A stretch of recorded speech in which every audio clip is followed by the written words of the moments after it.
السلام علیکم ورحمۃ اللہ وبرکاتہ۔ تو کیسے ہیں آپ سب لوگ؟ امید ہے ٹھیک ٹھاک ہوں گے، خیریت سے ہوں گے، مزے میں ہوں گے۔ تو آپ دیکھ رہے ہیں یوٹیوب چینل اسلامک پرسکرپشن۔ میرا نام ہے سید محمد علی حمزہ، اور آج کی ویڈیو کا جو ٹاپک ہے وہ یہ ہے کہ غسل کرنے سے کیا وضو ہو جاتا ہے۔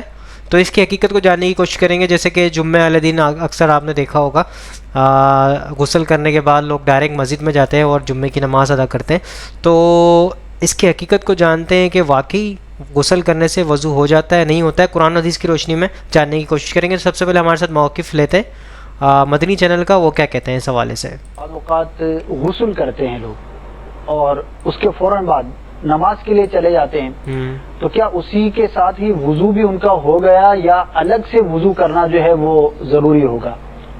غسل کیا تو بالکل انڈرسٹوڈ ہے کہ غسل کے دوران جو ہے اعضائے وضو پر پانی بہے گا۔ تو جب وضو نام ہی ان کا اس کا ہے کہ جو مخصوص اعضاء وضو میں دھونا ہے ان میں پانی بہہ جائے، تو جب ان پہ پانی بہہ گیا تو وضو بھی ہو گیا۔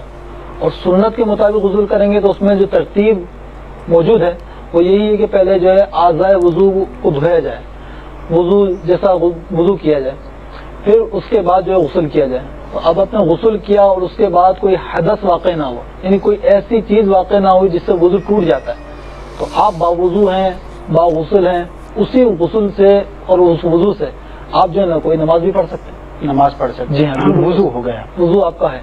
غسل آپ نے کر لیا تو اعضائے وضو پہ پانی بہہ گیا، جب اعضائے وضو پہ پانی بہہ گیا تو وضو بھی انڈرسٹوڈ ہو گیا۔ امیر سنت دامت برکاتہم علیہ نے اپنے رسالے میں بھی نقل فرمایا کہ غسل کے لیے جو وضو کیا وہی کافی ہے، خواہ برانا نہ آئے۔ اب غسل کے بعد دوبارہ وضو کرنا ضروری نہیں۔ جزاک اللہ۔ تو غسل کیا تو وضو بھی اس کے لیے ہو گیا، اب دوبارہ کرنے کی حاجت نہیں۔ دوستو آپ نے موقف سن لیا مدنی چینل کا، آپ نے جو ہے ان کا جو موقف سنا ہے اس کے اندر انہوں نے بتایا ہے کہ جو ہے غسل جو ہے آپ کر لیں گے تو آپ کا وضو بھی ہو جائے گا، لیکن اس کے اندر یہ قرآن حدیث کی روشنی میں جو ملتا ہے وہ یہ ہے کہ آپ نے غسل سے پہلے وضو کرنا ہے، پھر آپ نے غسل کرنا ہے۔ اگر آپ کے پاس اگر آپ کے کوئی ناپاکی ہے، ہم بستری کے بعد آپ نے غسل کرنا ہے تو پہلے آپ نے وضو کرنا ہے، اس کے بعد غسل کرنا ہے۔ تو غسل کرنے کے بعد پھر آپ ڈائریکٹ مسجد میں جا کے نماز پڑھ سکتے ہیں۔ آگے چلتے ہیں، مفتی اکمل صاحب کا موقف لیتے ہیں، وہ کیا کہتے ہیں اس حوالے سے۔ ایک بار کوشچن کیا تھا کہ کیا غسل کے بعد وضو کرنا لازم ہے؟ دیکھیے مسئلہ یہ ہے کہ اللہ تبارک و تعالیٰ نے پانی کو مطہر بنایا ہے۔ مطہر کا مطلب پاک کرنے والا۔ پانی کے اندر یہ وصف اس انداز سے رکھ دیا گیا ہے کہ چاہے آپ اور میں قصد و ارادہ کرے نہ کرے پانی پاک کرے گا۔ جیسے آگ میں جلانے کا وصف اس طرح رکھ دیا گیا ہے کہ آپ اور میں جلنے کی نیت کرے نہ کرے آگ جلائے گی۔ چنانچہ اگر آپ نے اعضائے وضو پہ پانی بہا لیا اور آپ کے وضو کرنے کی نیت نہیں تھی تب بھی آپ کا وضو ہو گیا۔ ہاں فرق یہ ہوگا کہ نیت کے ساتھ وضو کرتے تو ثواب بھی ملتا، لیکن بلا نیت کے وضو کر لیا تو ثواب نہیں ملے گا۔ چنانچہ اس سے جواب ہو گیا کہ اگر آپ نے غسل کیا ہے تو یقیناً اعضائے وضو پر پانی بہہ گیا، اور جب اعضائے وضو پر پانی بہہ گیا تو آپ کا وضو ہو گیا، تو جدید وضو کرنے کی حاجت نہیں، آپ اسی وضو سے نماز پڑھ سکتے۔ دوستو آپ نے مفتی اکمل صاحب کا بھی موقف سے انہوں نے کہا کہ اگر آپ کی نیت نہ ہو وضو کرنے کی، پھر بھی اگر غسل کرتے ہوئے آپ کے ان اعضاء پہ پانی چلے جائے گا تو آپ کا وضو بھی ہو جائے گا۔ تو آپ کے سامنے موقف پیش کر دیا، لیکن قرآن و حدیث کی روشنی میں جو کچھ چیزیں پڑھی ہیں اس میں یہ بھی تھا کہ بسم اللہ پڑھے بغیر وضو نہیں ہوتا، یعنی کہ بسم اللہ پڑھ کے آپ نے وضو کرنا ہے تو آپ کا وضو ہوگا۔ بہرحال یہ انہوں نے آپ کے سامنے موقف رکھ دیا۔ آگے چلتے ہیں، مفتی طارق مسعود صاحب کا موقف لیتے ہیں، وہ کیا کہتے ہیں اس حوالے سے۔ کیا غسل کرنے سے بھی وضو ہو جاتا ہے؟ کیا غسل کرنے سے وضو ہو جاتا ہے؟ میں نے اس بارے میں کئی باتیں سنی ہیں۔ کوئی کہتا ہے ہو جاتا ہے، کوئی کہتا ہے وضو کی نیت کرنا ضروری ہوتا ہے ورنہ نہیں ہوتا، کوئی کہتا ہے وضو الگ سے کرنا چاہیے، نہانے سے وضو نہیں ہوتا۔ اختر علی سعودی عرب سے۔ دیکھیں وضو میں 4 اعضاء کا دھونا فرض ہے، چہرے کا اور ہاتھوں کا کوہنیوں تک، سر کا مسا اور پاؤں ٹخنوں تک۔ تو غسل کے دوران اگر یہ اعضاء دھل گئے پورے طور پر تو وضو آپ کا آٹومیٹیکلی ہو گیا۔ تو یہ ہے اصل۔ باقی سنت عمل یہ ہے، صحیح طریقہ یہ ہے کہ جب غسل کیا جائے تو آپ صلی اللہ علیہ وسلم نے جو غسل کا طریقہ سکھایا پہلے وضو کریں پھر مکمل غسل کریں، یہ اچھا طریقہ ہے۔ لیکن اس پر عمل نہیں بھی کیا، ایسے ہی پانی بہا دیا تو بھی وضو آپ کا آٹومیٹیکلی خود بخود ہو جائے گا، دوبارہ وضو کی ضرورت نہیں ہے۔ جی دوستو صاحب نے مفتی طارق مسعود صاحب کا بھی موقف سن لیا، انہوں نے کہا کہ وضو آپ کا آٹومیٹک ہو جائے گا اگر آپ کی نیت ہو وضو کی، نہیں ہو آپ غسل کرنے گئے ہیں، آپ کا وضو آٹومیٹک ہو جائے گا، غسل کر کے آپ ڈائریکٹ نماز پڑھ سکتے ہیں۔ ان کا موقف آپ کے سامنے میں نے پیش کر دیا۔ آگے چلتے ہیں، ایڈوکیٹ فیض سید صاحب کیا کہتے ہیں اس حوالے سے، ان کا موقف لیتے ہیں۔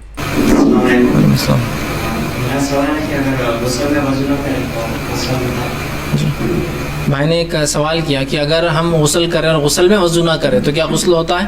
تو دیکھیے، اگر غسل میں آپ نے وضو نہ بھی کیا تو غسل ہو جائے گا، اس لیے کہ غسل ایک الگ چیز ہے اور وضو ایک الگ چیز ہے، تو لہٰذا اگر غسل میں آپ نے وضو نہیں کیا تو ہو جائے گا۔ اس لیے کہ علماء کے بہت سارے اقوال ہیں جس کے تحت جو ہے غسل میں وضو کرنا یہ صرف سنت اور مستحب ہے اور جو ہے فرض نہیں ہے، واللہ عالم، بہرحال پھر اللہ بہتر جانتا ہے، لیکن جو بات ظاہر ہے وہ یہ ہے کہ غسل میں وضو ضروری نہیں ہے۔ ہاں، لیکن جس غسل میں آپ وضو نہیں کریں گے تو اس کے بعد آپ سیدھے نماز نہیں پڑھ سکتے، جس غسل سے پہلے وضو کر کے غسل کریں گے اس کے بعد آپ سیدھے نماز پڑھ سکتے ہیں۔ ہمارے معاشرے میں دوستوں، آپ نے ایڈوکیٹ فیض سید صاحب کا موقف سن لیا۔ جس غسل سے پہلے آپ وضو کریں گے اس کے اندر، اس کے بعد جو ہے غسل کے بعد فوراً آپ جا کے نماز ادا کر سکتے ہیں، لیکن اگر آپ غسل سے پہلے وضو نہیں کریں گے تو مطلب اس سے یہ بھی ثابت ہو رہا ہے کہ ڈائریکٹلی آپ کا وضو نہیں ہو رہا ہے۔ ایڈوکیٹ فیض سید صاحب کا موقف میں آپ کے سامنے رکھنے کی کوشش کر رہا ہوں۔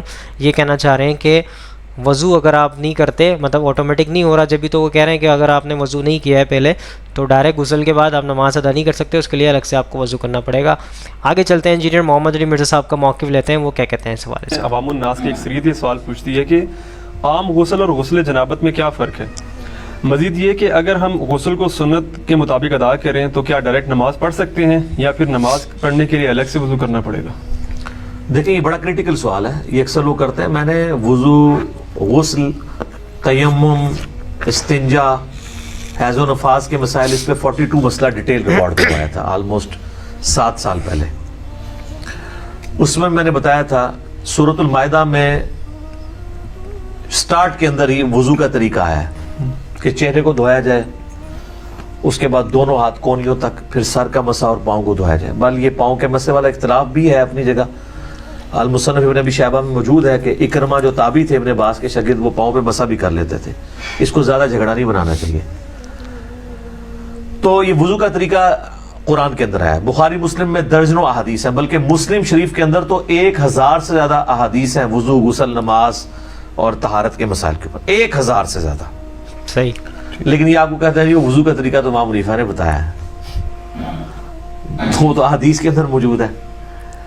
تو آپ بخاری مسلم دونوں میں حدیث موجود ہے کہ نبی الاسلام غسل کیسے کرتے تھے۔ امہات المومنین نے روایت کی ہے کہ نبی الاسلام جب بھی غسل جنابت کرتے تھے تو آپ علیہ السلام غسل کرنے سے پہلے استنجا کیا کرتے تھے۔ بالکل صحیح۔ اس کے بعد آپ علیہ السلام زمین پہ ہاتھ مار کے مٹی لیتے تھے، اس زمانے میں ظاہر صابن تو نہیں ہوتا تھا، اور مٹی اس جگہ پہ ملتے تھے جہاں پہ مری وغیرہ لگی ہوتی تھی تاکہ اس کو صاف کرتے۔ ظاہر وہ سمپل پانی سے تو صاف نہیں ہوگی۔ اس کے بعد آپ علیہ السلام، بخاری مسلم کے الفاظ ہے کہ نماز کا سا وضو کرتے تھے، کلی کرتے تھے، غرغرے کے ساتھ سنت ہے، ناک میں پانی ادھر تک چڑھاتے تھے، اور وہ ابو داؤد میں الفاظ موجود ہیں کہ اگر روزہ نہ ہو تو پھر تو آپ اوپر تک چڑھیں، روزہ ہو تو آپ بس نارملی جتنے ہے پانی ہے۔ بالکل صحیح۔ اس کے بعد چہرہ دھوتے تھے، نماز کا سا وضو کرتے تھے، پاؤں چھوڑ دیتے تھے۔ اس کے اندر ایک حکمت تھی، کیونکہ کیچڑ تھا، نیچے پانی جمع ہوتا تھا، اور اس زمانے میں لوگ شلوار نیچے سے نہیں پہنتے تھے، تہمد ہوتی تھی، نیچے سے پہنے تو کیچڑ پاؤں پہ لگ جائے۔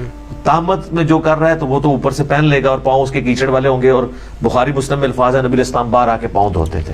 آج کل ایسا نہیں ہے، آج تو ہم اس ازمائش سے گزر نہیں رہے، ہم تو ٹائلز والے باتھ روم میں ہوتے ہیں، ساتھ ساتھ پانی بہتا رہتا ہے، وہ پاک ہوتا جاتا ہے، بالکل صحیح ہے، نکل جاتا ہے۔ ورنہ تو ہماری مصیبت ہو جائے، ہم پہلے تولیہ باندھ کے باہر نکلیں اور پاؤں دھوئیں اور اس میں وہ چھینٹے بھی نہ پڑے، پھر شلوار پہنے، اب تو یہ ضرورت ہی نہیں اندر ہی، تو آپ پورا وضو بھی کر سکتے ہیں۔ اچھا، چونکہ نبی الاسلام وضو کرتے تھے اور اس سے پہلے استنجے والی جگہ سب کچھ دھو چکے ہوتے تھے، اور اس کے بعد آتا ہے پھر آپ علیہ السلام 3 دفعہ جو وہ سر پہ پانی بہاتے تھے، دائیں طرف بائیں طرف۔ ذرا وہ غسل ہوتا تھا ایک برتن اور بالٹی کے ذریعے، تو وہ اسی طریقے سے ہی ہوگا۔ آج کل تو شاور ہے، مسئلہ ہی کوئی نہیں ہے۔ تو اس کے بعد آپ پاؤں باہر نکل کے دھوتے تھے، اور اسی وضو کے ساتھ، غسل کے ساتھ وضو بھی شمار ہو جاتا تھا۔ لیکن یہ اس صورت میں ہے جب غسل کے دوران آپ کے ساتھ کوئی ایسا معاملہ نہ ہو جو وضو کو توڑ دیتا ہے۔ اگر اسی دوران کسی کی ہوا خارج ہو جاتی ہے یا پیشاب کا قطرہ نکل جاتا ہے تو پھر وہ غسل کر کے نکلے اور کہ جی میرا وضو ہو گیا, تو اپنے آپ کو ہی دھوکہ دے رہا ہے. کیسے ہو گیا؟ اس کو تو پھر اینڈ پہ دوبارہ سے وضو کرنا ہوگا. یا اسی دوران اگر شرمگاہ کو ہاتھ لگ جاتا ہے, اگرچہ اختلافی مسئلہ ہے لیکن کبھی دلائل اسی طرف ہے کہ نیکڈ اگر شرمگاہ کو ہاتھ لگ جائے, یعنی ڈائریکٹ پردے میں حائل ہو کے لگے وہ تو کوئی مسئلہ نہیں, ڈائریکٹ لگ جائے تو اس کا وضو ٹوٹ جاتا ہے. تو اس میں بہتر یہی ہے کہ احتیاط اسی میں ہے کہ آپ اینڈ میں دوبارہ وضو کر کے ہی باہر نکلیں, کیونکہ بعض اوقات ہاتھ لگ ہی جاتا ہے اور اتنا دھیان بھی نہیں رہتا اس طرح کے معاملات میں. لیکن اگر یہ سارا معاملہ ہے تو کوئی مسئلہ نہیں ہے, پھر تو آپ کا وضو اور غسل اکٹھے ہی ہوگا, آپ کو دوبارہ وضو کرنے کی ضرورت نہیں ہے. مثلا آپ کو تالاب میں کوئی پھینک دے, دھکا بھی دے دے اور غوطہ بھی آ جائے تو ساتھ ہی سارا غسل اترے. سب سے آسان جو غسل ہے نا تالاب میں, 1 منٹ بھی نہیں چاہیے تالاب کا غسل کرنے کے لیے, آپ کو سیکنڈز میں غسل ہوتا ہے, کوئی پورا جسم دھل جاتا ہے. ٹھیک ہے. اچھا, اگلے زمانوں میں لوگ کپڑوں سمیت غسل کیا کرتے تھے, یعنی ایک لنگوٹا باندھ کے, پورا نہیں. بالکل صحیح. جب کبھی اوپن جگہ پہ نہانا ہوتا تھا. آج کل بھی ایسے ہی ہوتا ہے. تو لیکن آج کل چونکہ باتھ روم ہے تو ہمیں ضرورت نہیں ہے. باقی دریا ایریا میں ابھی بھی آپ دیکھیں جوڑوں کے جو گیسٹ ہیں وہ لنگوٹا باندھ کے کر رہے ہوتے ہیں, وہ تو نیچے وہ باندھنا پڑتا ہے, ادروائز تو پھر ظاہر ہے وہ شرم و حیا والا ایشو ہو جاتا ہے. تو پھر اگر ایسی صورتحال ہوگی تو اگر کوئی وضو کے توڑنے والی چیز نہیں ہوئی تو آپ غسل کے بعد آپ کا وضو شمار ہو جائے گا, غسل جنابت ہو جائے گا. کئی شادی شدہ لوگ ہیں ان کو بالکل غسل کا طریقہ نہیں پتا, ٹھیک ہے, اور ان کو بالکل پتہ ہی نہیں. باقی رہا عام غسل بھی سنت کے مطابق ہی کرنا چاہیے. عام غسل ویسے کون سا ہوتا ہے؟ وہ تاری لانا ہے, جیڑا گرمی دور کرنا ہے, وہ غسل تو نہیں ہوتا, وہ تو خالی تاری لگانا ہے. ہر غسل سنت کے مطابق ہی آپ نے کرنا ہوگا. اگر عام غسل سے مراد ہے آپ نے صحیح بخاری مسلم میں حدیث ہے کہ جمعے کا غسل کیا جائے, اور مسلم میں الفاظ ہے کہ ہفتے میں 1 دن غسل کیا جائے, تو وہ سنت کے مطابق ہی کرنا ہوگا.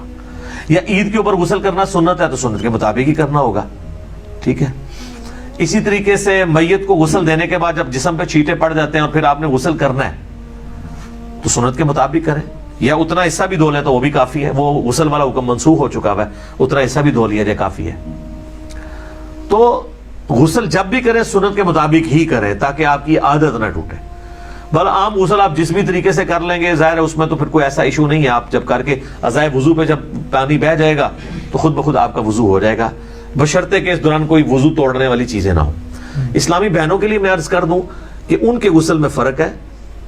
صحیح مسلم کے اندر موجود ہے کہ اما عائشہ کہتی ہیں کہ نبی علیہ السلام جو حالت حیض والا غسل ہے نا اس میں ہمیں حکم دیتے تھے کہ ہم بالوں کا جوڑا بھی کھول کے پورا کھول کے نا جو بنائی ہوتی تھی آپ نے چٹیا اس کو کھول کے غسل کریں. لیکن جو عام غسل ہے غسل جنابت اس میں آپ کہتے تھے بس اوپر سے پانی بہا لو تو کافی ہے, کیونکہ عورت کے لیے تو تردد ہے, اس کی تو کئی بالٹیاں سر پہ ہی لگ جائیں گی. اس زمانے میں تو پانی بھر کے لانا بھی ایشو ہوتا تھا. آج کل والا صاحب تو نہیں ہے, اٹیچ بات ہے اور اوپر جو ہے وہ آپ کا شاور چل رہا ہے. تو اسی والے سے وہ سیدہ عائشہ کے پاس کچھ تابعین آئے بھی تھے, وہ مانتے ہی نہیں تھے کہ جی آدھی بالٹی سے کیسے غسل ہو سکتا ہے. تو عائشہ ان کے سامنے آدھی بالٹی لے کے گئی, پردے میں موٹے کپڑے میں, اس وقت ظاہر ہے اٹیچ بات کپڑے والے ہی ہوتے تھے. ٹوائلٹس گھروں میں نہیں ہوتے تھے, گھروں کی چھت پہ ہوتے تھے یا باہر زمین میں, لیکن باتھ روم تو گھر کے اندر ہوتے تھے کیونکہ اس میں بدبو والا نہیں ہے, پانی بہ جاتا ہے. وہ کہتے ہیں جی سیدہ عائشہ نے غسل کر کے دکھایا, بخاری مسلم میں آتا ہے. تو میں نے اس کو بھی جواب دیا تھا, وہ انہوں نے ان کے سامنے نہیں کیا, ان کا وہم نکالا ہے کہ دیکھو اندر ٹوٹی بھی کوئی نہیں ہے, میں یہ پانی لے کے جا رہی ہوں اسی سے غسل کر کے نکلوں گی. تو وہ ان کا وہم نکالنے کے لیے تھا. تو یہ غسل اس صورت میں شمار ہوگا اس کے ساتھ وضو بھی, جب کہ وضو توڑنے والی کوئی چیز نہ ہو. تو ظاہر ہے اتنی احتیاط کے ساتھ. بعض لوگ تو بیچارے پوری احتیاط سے کرتے ہیں, اینڈ پہ جب وہ یعنی وہ کپڑے پہننے لگتے ہیں تو شرمگاہ کو ہاتھ لگ جاتا ہے تو پھر 0 پہ آ گئے, جیسے 99 پہ سانپ کاٹ گئے نیچے ہی آ گئے. تو بہتر یہی ہے کہ تسلی سے کر کے نکلیں, بعد میں آپ وضو کر لیں, اور اس میں کوئی غلوب والا شمار بھی نہیں ہوگا. ظاہر ہے کہ آپ اس اعتبار سے کر رہے ہیں. سو دوستوں سارے علماء کرام کو موقف آپ کے سامنے پیش کر دیا. تو آئی ہوپ آج کی ویڈیو آپ سب کو پسند آئی ہوگی. تو اس ویڈیو کو زیادہ سے زیادہ لوگوں تک شیئر کریں تاکہ حق بات لوگوں تک پہنچے اور آپ بھی صدقے جاریہ میں شامل ہو جائیں. تو انشاءاللہ نیکسٹ ویڈیو میں ملاقات ہوگی. یہاں پہ دیجیے اجازت. دعا میں یاد رکھیے گا, اپنا خیال رکھیے گا. اللہ حافظ, فی امان اللہ. اے خدا جس نے کی جستجو مل گیا سب کا تو رہنما.